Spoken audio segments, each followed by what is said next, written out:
साँच के आँच नाई त किस्सा पुरान बा। आ साँच बात बाकी आज साँच परेशान बा। तो ए भैया कल युग के नवका विधान बा। आओ करे जयकार बाजे बड़का बेईमान बा।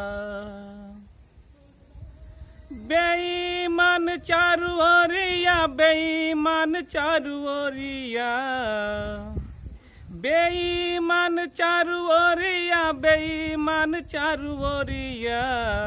आदेश होता बदनाम हो बेईमान चारू ओरिया। देश होता बदनाम हो बेईमान चारू ओरिया। बेईमान चारू ओरिया, बेईमान चारू ओरिया। आदेश होता बदनाम हो बेईमान चारू ओरिया। जे जनता के लड़ावता उ वफादार बनल बा। आज जनता के जगावता उ गद्दार बनल बा। तो जे जनता के लड़ावता उ वफादार बनल बा। जे जनता के जगावता उ गद्दार बनल बा। अरे नफरत के बाटे निजाम चारू ओरिया। नफरत के बाटे निजाम चारू ओरिया। आदेश होता बदनाम हो बेईमान चारू ओरिया। देश होता बदनाम हो बेईमान चारू ओरिया। बेईमान चारू ओरिया, बेईमान चारू ओरिया। आदेश होता बदनाम हो बेईमान चारू ओरिया। मुंह देख के जेल होता, मुंह देख के बेल हो। आसन शासन के साजिश से चलता सब खेल हो। तो मुंह देख के बेल होता, मुंह देख के जेल हो।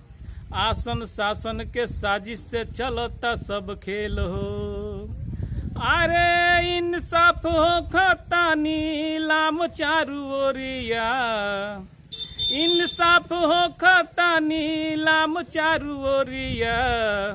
आदेश होता बदनाम हो बेईमान चारू ओरिया। देश होता बदनाम हो बेईमान चारू ओरिया। बेईमान चारू ओरिया, बेईमान चारू ओरिया। आदेश होता बदनाम हो बेईमान चारू ओरिया। केहू धर्म बेचता, केहू ईमान बेचता। आ केहू धीरे धीरे पूरा हिंदुस्तान बेचता। केहू धर्म बेचता, केहू ईमान बेचता। आ केहू धीरे धीरे पूरा हिंदुस्तान बेचता। सच कहला पर कटता जुबान चारू ओरिया। तब वो छोड़ी है न शेखर संजीव सच के डगरिया। आदेश होता बदनाम हो बेईमान चारू ओरिया। देश होता बदनाम हो बेईमान चारू ओरिया। बेईमान चारू ओरिया, बेईमान चारू ओरिया।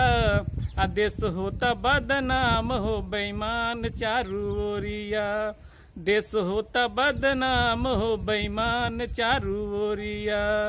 देश होता बदनाम हो बेईमान चारू